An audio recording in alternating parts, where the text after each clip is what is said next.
औज़ुबिल्लाहिमिनश्शैतानिर्रजीम बिस्मिल्लाहिर्रहमानिर्रहीम। मैं हूं मोहम्मद नवाब और आप देख रहे हैं इनोवेटिव एग्रीकल्चर ऑफिशियल।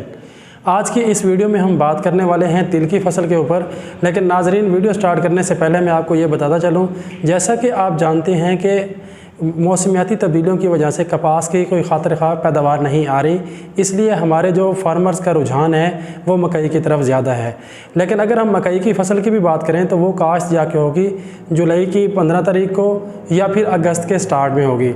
तो इस दौरान गंदम की हार्वेस्टिंग के बाद हमारा फार्मर कोई ना कोई कम दौराने वाली फसल लगाना चाह रहा है, और तिल जो है ना वो एक तेलदार इजनास है और कम दौराने की फसल है।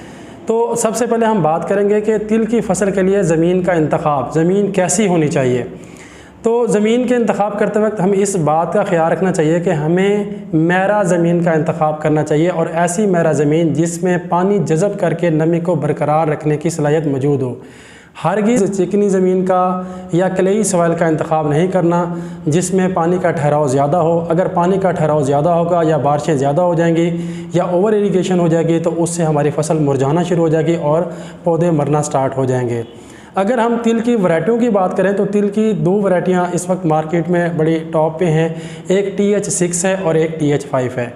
अगर हम इनका तकाबुली जायज़ा लें तो TH6 के ये है कि ये यकशाख वैरायटी है, कम दौराने की फसल है। इसके ऊपर 30 से 35 दिन के ऊपर फूल आना शुरू हो जाते हैं और ये 100 से 110 दिन के अंदर पक के तैयार हो जाती है और इसके आखिरी पत्ते तक फलियाँ लगती हैं। अगर हम TH5 की बात करें तो TH5 एक ब्रांच वाली वैरायटी है और ये 40 से 45 दिन के ऊपर इसके ऊपर फूल आना शुरू हो जाती हैं और ये तकरीबन 125 से 130 दिन के अंदर पक के तैयार हो जाती है। अगर हम बात करें तरीक़ा काश्त की तो हमने जो अपना सोइंग करनी है तिल की, वो हमने अपनी ज़मीन की किस्म को देखते हुए करनी है। अगर हमारी ज़मीन के अंदर पानी जज़ब करके नमी बरकरार रखने की सलाहियत है तो हम इसको छट्टा भी कर सकते हैं। लेकिन अगर थोड़ी बहुत हमारी ज़मीन पक्के वट की है तो हमने क्या करना है, हमने इसके ऊपर खेलियों के ऊपर काश्त करना है। और जो फ़ी एकड़ बीज की शरह रखनी है वो हमने 2 किलोग्राम फ़ी एकड़ के हिसाब से इसकी बीज की शरह रखनी है। उसके बाद आता है खादों का प्लान। अगर हम खादों की बात करें तो बिजाई के वक्त हमें जो है कि आधी बोरी DAP और आधी बोरी यूरिया हम दे सकते हैं। बाकी जितनी भी खादें हैं वो हमने दूसरे पानी पे और तीसरे पानी पे देनी है। अगर हम आपाशी की बात करें तो ये जो फसल है ये बड़ी सेंसिटिव फसल है। आपाशी के हवाले से ये 2 से 3 आपाशियों के ऊपर पक के तैयार हो जाती है। जो पहली आपाशी है वो तकरीबन 15 से 20 दिन के बाद, और जो दूसरी आपाशी है वो तकरीबन 25 से 40 दिन के बाद, और जो तीसरी आपाशी है वो डोडियाँ बनने के ऊपर ये इसके ऊपर हमने इसको आपाशी करनी है। उसके बाद अगर हम बात करें तरीक़ा इसके अहम बीमारियों की तो इसके ऊपर जो डिजीज़ का अटैक ज़्यादा देखने में आता है, डिजीज़ के अंदर सबसे ज़्यादा आता है स्टेम रॉट और रूट रॉट। स्टेम रॉट और रूट रॉट ये सॉइल बॉर्न अपनी ये फंगस हैं और ये उस खेतों के अंदर इनका हमला ज़्यादा नज़र आता है जहाँ पे हम बार बार एक ही फसल या तिल हम मुसलसल कई सालों से लगाते आ रहे हों, तो वहाँ पे ये इसका मसला हमें देखने में आता है। तो इसका इलाज क्या करना है, हमने जब काश्त करना है तो हमने बीज को सीड ट्रीटमेंट लाजमी करना है।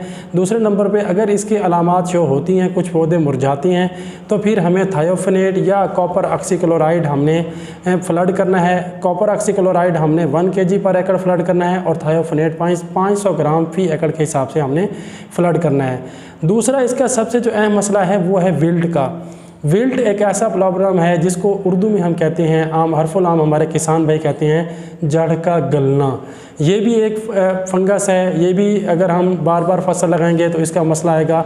इसको भी हम कोई ना कोई मुनासिब जो फंजीसाइड है वो हम फ्लड करके पानी के साथ आपाशी के साथ तो इस मसले से भी हम जान छुड़ा सकते हैं।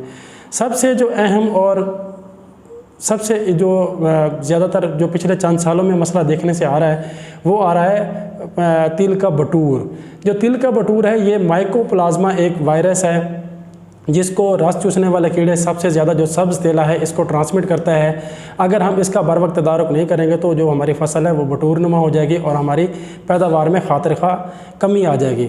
तो इसका तदारुक हमने कैसे करना है, हमने अच्छी से अच्छी जो इंसेक्टिसाइड है जैसे नाइटम पैरम है या डाइन्यूट्रीफेरान है या फिर हमने डाईमिथोएट का 1 से 2 स्प्रे करनी है। अगर हम डाईमिथोएट कर रहे हैं तो हम 50 ml फी टैंकी के हिसाब से अगर 5 टैंकियाँ हम लगाएंगे 250 ml फी एकड़ के हिसाब से स्प्रे करेंगे तो ये हमारा मसला काफ़ी हद तक हल हो जाएगा।